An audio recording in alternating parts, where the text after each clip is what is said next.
Today we're going to cover Silo Season 2, Episode 5, Descent. This is the midpoint in the Silo Season 2 series. I feel like it was a little bit of a filler episode, and in that regard it was pretty disappointing as far as like both lore drops and general storytelling elements. But let's just go ahead and dive right into it with we don't know why we are here. So on the micro level, going by each character, starting with Bernard, I really have no idea what this guy's doing right now. Like on one side I understand why he wants to punish Rob and has pulled him from his usual job and sidelined him in a judge position that will look like a promotion to the rest of the silo, but everyone in the inner circle knows is kind of like a demotion. But I just think right now Bernard is in a very delicate position and he needs someone with the experience Rob brings to the job to like finish collecting all the folks from engineering up. Oh, and then publicly swearing Rob in as a judge makes sense, like as a reward for saving the silo. There's a good way you could do these nefarious evil things to Rob without totally screwing over and escalating. And we don't have to wait very long to see that I'm right about this, because Bernard doesn't catch Shirley and Knox. They make it back down to the Down Deep, and pretty much as soon as they land back in home territory, the blockade at 1:30 gets overthrown. I was wondering who Bernard was going to pick for his shadow, but like his particular interest in Lucas, especially since Judge Meadows kind of pointed him out as like smart and dangerous, makes me think that not only is he using him to recover hard drive 18, but when this is done, he might choose Lucas as his shadow, and he might force Lucas into it because it's either shadow him or go back to the mines. Which rolls me quite naturally into Lucas. I'm glad we're finally seeing him in the story and giving him something to do. I'm a little disappointed it's not as part of the rebellion or the solution with the door, but I haven't 100% counted him out yet. It's totally possible he decodes the same message Judge Meadows does and tries to escape or deliver that message to the appropriate people. I guess it's also possible he's working for the dark side. He was pretty weak-willed when we saw him in season 1, like very easily bending to serve the powers that be and running scared when Jules asked him for help. Like he's very curious and inquisitive and wants to know more, but he's not really willing to push boundaries to get there. Rob losing his opportunity as Shadow has given us a chance for Rob's wife to really step up and shine through. She's acting autonomously in a way that she's hoping will get back at Bernard for sidelining her husband. I'm not even sure she wants Bernard to come to the table or whatever. I think she just wants to stick it to him at this point. Maybe she's trying to prove her mettle as her being his shadow potentially. It's very unclear whose side she's on and what her larger goals could be, but I guess we'll see as the season unfolds. Jules' father, Pete Nichols, gets a really cool moment between himself and Bernard when Bernard sort of tries to enlist him to like pacify the silo. I guess the rebellion will need a doctor. Last video I said Billings was gonna have a bad time. He's definitely struggle busing this episode now that he's learned that Meadows is dead. Billings is doing his best to prove himself to be fair and honest and someone willing to hear others out, and he's asking the right questions and getting those frank, honest responses from Hank that's sort of like solidifying a potential alliance here. He is able to use that one piece of paper that had the image of the outside to turn Kennedy to his side. He has more than enough reason at this point in time to distrust Bernard and Rob. He's pretty certain that they forced Jules out to clean even though she didn't ask to go outside. He thought Meadows was secretly looking into the issue of Jules cleaning. So from Billings' perspective, it's really like Bernard and Rob killed Meadows and then framed engineering for it to sort of like tie up their entire illegal treason all in a nice neat little bow. I love his last words to Bernard when he says, "Yes, I will always obey the pact and I will always do what's best for the silo," because I think Bernard sees it as a reassurance. But us, being with Billings since season 1, know that he has used the rules of the pact and like manipulated them and found technicalities so that Jules could continue her search for justice for George. And we know that when people come to him personally and plead with him on a one-to-one level, he feels empathy. His idea of what's right for the silo involves truth and order. So like this constant obscuring situation, taking orders from judicial and not knowing why or having explanation or anything is just gonna create this further wedge and make him feel less and less like Bernard and Rob are what's like right for the silo.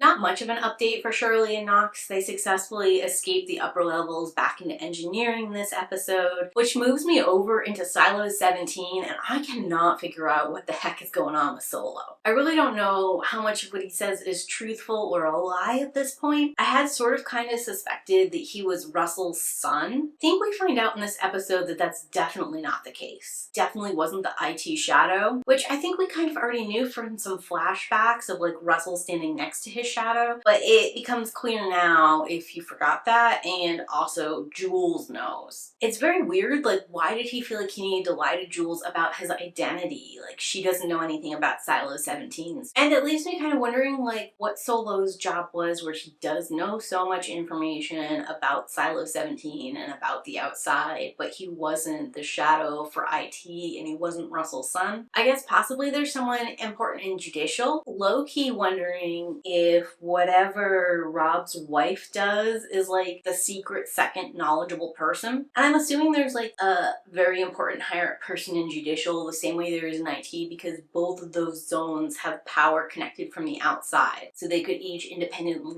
run if something went wrong in a silo. But that's like a bunch of jumps of conjecture at this point in time. So I mean, take that with a grain of salt. Also, Jules asks Solo how Silo 17 got so flooded, which is great because I was wondering. But he answers by telling us the Judicial intentionally flooded engineering, and the note that the sheriff got at the open of episode 1 in season 2 sort of suggests that like engineering sabotaged themselves to force everyone outside. Now it's possible that the sheriff was just getting this note from Judicial and it's as straightforward as Solo says. It's possible that Solo was misinformed by the higher ups to sort of like make it seem like they were in control. It's also just possible this is another thing Solo's lying about. I don't know, it seems strange because like if they couldn't fix whatever was causing it to flood all the way on those levels, why did they not turn the drainage on before it overtook things in level 30? Maybe by then there weren't enough people in the silo to do that, or maybe they didn't realize how severe the flooding would be or how much it would just continue to fill up the silo. And of course at this point I'm worried whether or not Jules will survive long enough to actually get back to Silo 18 and warn them. We do not know who built the silo.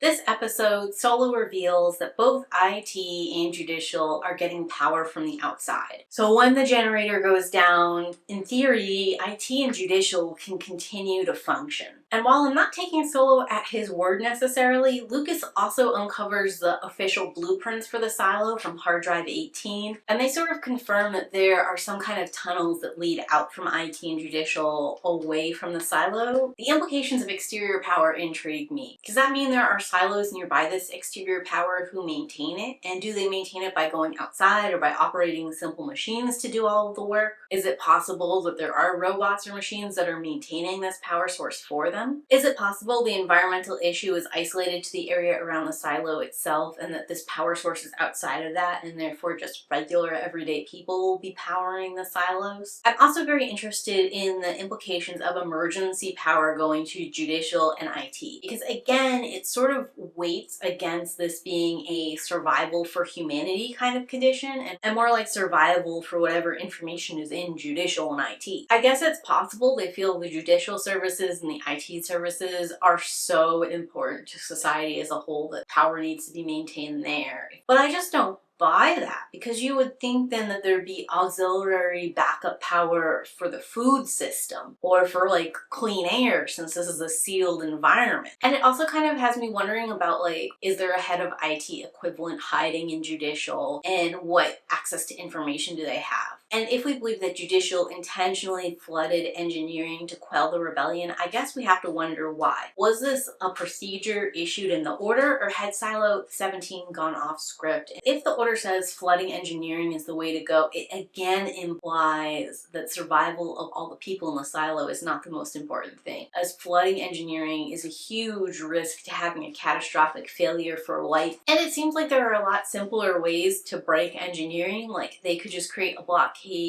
and starve them out. Yes, a certain amount of people in engineering would probably end up like sabotaging and ruining the equipment as much as possible, but at least you could go back in there and fix it and look at the damage. If you flood the whole place, then everyone is just shit out of luck. And a very minor note here, Silo 17 and 18 have different versions of Romeo and Juliet, with Silo 17 having the true classic sad ending, and Silo 18 apparently getting a happily ever after story. I have to wonder if they they both originally had the same play and Silo 18 made this change after the rebellion, or if these were intentional little quirks of design to see how these stories and different ways of pacifying society would work out in the long run. We don't know why everything outside is the way it is. So we don't learn much in this episode. There is some sort of exterior power source, but without knowing how it's powered, it doesn't really help give us more of an idea of what's going on out there or why. And the same thing with that we don't know when it will be safe to go outside. Maybe it is, maybe this is an isolated issue that you can just walk past with the right kind of suit. And that's going to be everything I noticed in Silo Season 2, Episode 5, Descent. But talk to me in those comments down below. Let me know if I missed anything important, and give me your own theories on what's going on in Silo.